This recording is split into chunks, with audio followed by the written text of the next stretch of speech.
हाथों में तिरंगे लिए भारत माता की जय के नारों के साथ एक वीडियो भारत चीन की सीमा से निकल कर आया है। आप जरा इस वीडियो को ध्यान से देखें।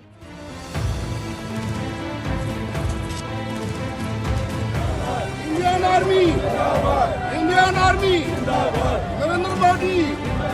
नरेंद्र मोदी। इस वीडियो ने कई सवालों को जन्म दे दिया है, जैसे कि क्या भारत का चीन के खिलाफ कोई ऑपरेशन चलेगा, क्या अक्साई चीन जल्द ही भारत का हिस्सा बन सकता है, क्या मोदी की दहाड़ में चीन के लिए कोई संदेश था, क्योंकि अरुणाचल प्रदेश में कैबिनेट की मीटिंग हुई। चीन गांवों के नाम बदलने की फिराक में है, उसको लगता है कि वह मां शक्ति है तो कुछ भी कर सकता है, लेकिन मोदी के भारत ने करारा जवाब दिया है। भारत तैयार है और किसी के डर से हम बैठने वाले नहीं हैं। हमने चीन की सीमा के सबसे करीबी गांव में तिरंगा हाथ में लेकर रैली निकाली। भारत माता की जय जयकार की आवाज़ें चीन की दीवारों ने भी सुनी है और ऑपरेशन सिंदूर, जो मैं बार बार कहता हूं कि अभी केवल और केवल स्थगित हुआ है, उसके बाद 3 बातों को समझना बेहद अहम है। वो 3 बातें क्या हैं वह मैं आपको इस वीडियो में ज़रूर बताऊंगा। आप इस वीडियो को अंत तक देखें जिससे आपको ये 3 बातें समझ आ जाएं। साथियों, मैं सनी राठी एक बहुत बड़ी बात आपसे कहने वाला हूँ कि शायद अब वक्त आ गया है कि भारत को एक बार फिर से जम्बू द्वीपे के नाम से बुलाया जाने लगेगा। मतलब वक्त है अखंड भारत की नींव को रखने का। यानी कि भारत की सीमाओं पर अब जो गिद्ध शिकस्त देते फिरते हैं, भूखों की तरह मंडराते हैं, अब उनके लिए भारत की सीमा में घुसना इतना आसान नहीं रहेगा।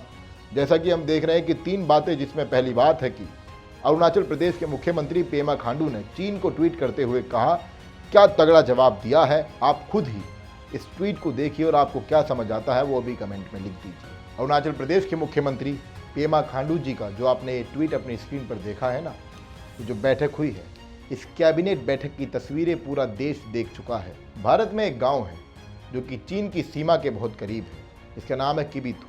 हमने वहीं पर बैठक की है। चीन बार बार कोशिश करता रहता है कि अरुणाचल प्रदेश को अपने नक्शे का हिस्सा बना लिया जाए, इसलिए भारत सरकार ने पहली बार ऐसा ऐतिहासिक कदम उठाया है। इसी गांव में भारत माता की जय के नारे चीन की दीवारों तक पहुंच रहे हैं और चीन को जवाब मिल रहा है कि मोदी का भारत इतना कमज़ोर नहीं है। भारत 75 साल पुराना नेहरू का भारत नहीं है। इस बात को चीन जरा समझ ले कि तुम्हारे साथ भारत केवल समझौते पर समझौते करता फिरेगा और तुम हमारी ज़मीनों का नाम बदल दोगे। फिर उसके बाद तो मोदी जी आएंगे और कहेंगे कि समझौता हो जाए, ज़मीन दे दो थोड़ी। चीन को एक नया पाकिस्तान ही तो बनाना चाहता है, तो बिल्कुल ऐसा नहीं होगा। ऐसा जब एक समय में होना था वो हो गया था। वो नेहरू का भारत है और एक प्रधानमंत्री मोदी का भारत है जो समझौते नहीं, जवाब देना जानता है। बस मैं ऐसा इसलिए बोल रहा हूँ कि चीन के मित्र पाकिस्तान को राम के भक्त भारत की गद्दी पर विराजमान मोदी के भारत से मुंह की तो खानी ही पड़ी है। और इसका असर ज़रा चीन की मानसिक सेहत पर पड़ गया है, क्योंकि चीन इतना नीचे गिर गया है कि भारत के राज्य अरुणाचल प्रदेश के कई स्थानों को अपने देश का हिस्सा बता रहा है। फर्जी मैप तैयार कर रहा है कि अरुणाचल प्रदेश हमारा है, जैसे पाकिस्तान करता आ रहा है कि कश्मीर हमारा है, हमें दे दो। पर वो भूल गया है कि मोदी का भारत इतना विशाल और शक्तिशाली है कि चाहे दुश्मन चीन हो या फिर पाकिस्तान, हर किसी को एक ही जवाब है और वह है न्यू नॉर्मल। यानी कि भारत विरोधी ताकतों के साथ कोई समझौता नहीं है। दोस्तों, इस वीडियो को देखने के बाद आपको समझ आएगा कि भारतीय इतिहास की कुछ गलती ऐसी भी हैं जिनको कोई और नहीं, बस केवल और केवल मोदी ही ठीक कर सकते हैं। दोस्तों, मैं सनी राठी आज आपसे एक सवाल करता हूं कि क्या कोई भारतीय अपने देश का विभाजन करना चाहेगा? क्या कोई चाहेगा कि भारत की भूमि पर विदेशी ध्वज लहराया जाए? मेरे हिसाब से तो कोई भी ऐसा नहीं चाहेगा कि चीन और पाकिस्तान जैसे देश कभी भारत की धरती पर अपना झंडा लहराएं। लेकिन एक राजनीतिक दल की गलती ने ऐसा मुमकिन कर दिया है। मुमकिन बनाया है वो दल है भारत की सबसे पुरानी पार्टी, यानी कि इंडियन नेशनल कांग्रेस। जी हाँ, सच से जब पर्दा हटाया जा रहा है तो ठीक से हटाया जाए, क्योंकि बीमारी की जो जड़ है उसको पकड़ने से ही इलाज हो पाएगा। देखिए, आज भारत का एक हिस्सा अक्साई चीन कहलाता है और इसके पीछे की वजह भारतीय राजनीति ही है। क्योंकि अगर मोदी की ही तरह पंडित जवाहरलाल नेहरू कदम उठाते, सरदार पटेल के पत्र पर अमल करते, अपनी सेना की बात को समझते, तो शायद आज चीन भारत का विरोध करने से पहले 100 बार जरूर सोचता। मैं ऐसा इसलिए कह रहा हूं क्योंकि सरदार पटेल ने पहले ही चीन के बारे में भविष्यवाणी कर दी थी। उन्होंने जवाहरलाल नेहरू को पत्र लिखा था। उस पत्र में लिखा हुआ था कि चीन भारत का विरोधी है, पर नेहरू ने उस दौरान सरदार पटेल के पत्र को नज़रअंदाज कर दिया था। नेहरू उस दौरान वामपंथी नेता कृष्ण मेनन की बातों में आ गए थे और नेहरू की ही सरकार ने नारे लगाए थे। वो नारे दे रहे थे कि हिंदी चीनी भाई भाई, हिंदी चीनी भाई भाई। यहाँ तक कि नेहरू ने तो पंचशील समझौते पर भी सहमति बना ली थी। वे मानने लगे थे कि तिब्बत भारत का हिस्सा थोड़ी ही ना है। इस समझौते के बाद से ही तिब्बत को भारत के नक्शे से अलग ही देखा जाने लगा है। पर पंचशील समझौते का फायदा क्या हुआ? क्या चीन ने इस समझौते के बाद कोई घुसपैठ नहीं की भारत में? समझौते के बाद से ही एक बहुत बड़ा डेटा हमारे पास है कि चीन बार बार भारत की भूमि पर सड़कें बनाता रहता है, भारतीय नागरिकों को बंदी बनाता रहता है। और हम कैसे साल 1962 के युद्ध को भूल सकते हैं? क्या वह पंचशील सिद्धांत का उल्लंघन नहीं था? तब से लेकर आज तक इतने साल हो गए हैं। 1962 के युद्ध में कई सेनानियों ने बलिदान दिया, पर जब मनमोहन सिंह की सरकार थी तो साल 2009 में भारत के ही अपने राज्य अरुणाचल प्रदेश में यात्रा करने को चीन गलत ठहरा रहा था। तो तब तो इंडियन नेशनल कांग्रेस ने कोई जवाब नहीं दिया था। तब भी कांग्रेस सरकार शांत बैठी रही, कोई जवाब नहीं दिया कि देश के प्रधानमंत्री के लिए ऐसी बात आखिर चीन ने कही कैसे? यह तो पंचशील समझौते का उल्लंघन है। क्या देश का प्रधानमंत्री अपने देश के राज्य में नहीं घूम सकता है? पर आज आप देखें कि वक्त बदलता है। भारत ने आज की तारीख में चीन को सीधा जवाब देने की हिम्मत दिखाई है कि भारत तुमसे डरता बिल्कुल भी नहीं है। वो अपनी सीमा की रक्षा करना जानता है। वह जानता है कि अपनी सीमा को कब बुलंद करना है। आज भारत की सैन्य ताकत को देखकर चीन हैरान रह गया है। उसकी हिम्मत नहीं बनती है कि भारत से आमने सामने पहलगाम में हुई घटना पर बातचीत कर सके।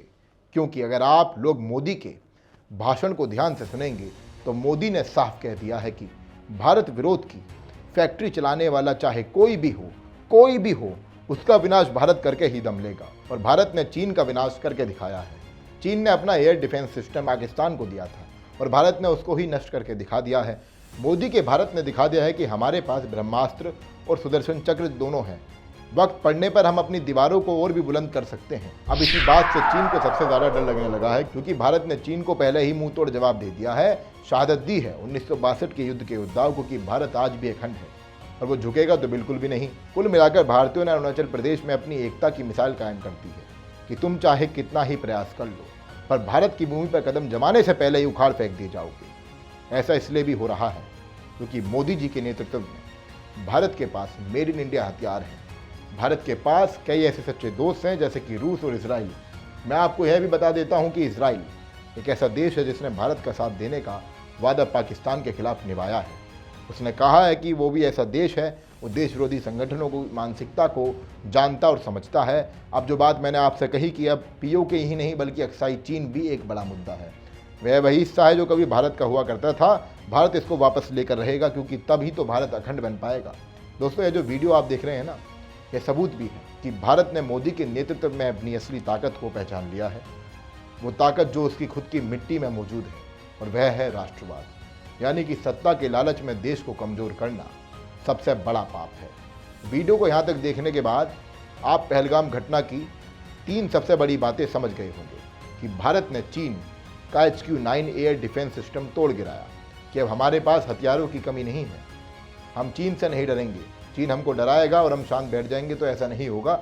हमारे पास भी आत्मरक्षा के लिए ऐसे हथियार हैं जो चीन को भी टक्कर दे सकते हैं। दूसरी बात कि भारत अखंड भारत बनने से पहले अंदर से एक बार फिर से मजबूत हो गया है। वह हिम्मत दिखा रहा है कि अब हम चीन को बॉर्डर पर ही जवाब देंगे। हम तिरंगा लेकर अपनी ताकत जरूर दिखाएंगे। ऐसा हुआ देखा गया। अरुणाचल प्रदेश के मुख्यमंत्री ने ट्वीट करते हुए बड़ा जवाब दे दिया है। और तीसरी व सबसे खास बात यह है कि राष्ट्रवाद ने हर भारतीय के दिल में जगह बना ली है, क्योंकि अब लड़ाई पीओके से बढ़कर अक्साई चीन तक पहुंच गई है। अक्साई चीन की लड़ाई है और दोनों मुद्दों पर सवाल सदा ही राष्ट्रवादियों ने ही उठाए हैं, चाहे फिर वो पटेल रहे हों या फिर वर्तमान में भारत के सबसे बड़े राष्ट्रवादी स्वयं प्रधानमंत्री मोदी क्यों ना हो। इन 3 बातों को अगर आप समझ गए, आप इन 3 बातों को आगे भी याद रखें। और मैं तो चाहूँगा कि ये 3 बातें आप और 3 लोगों को बताएं।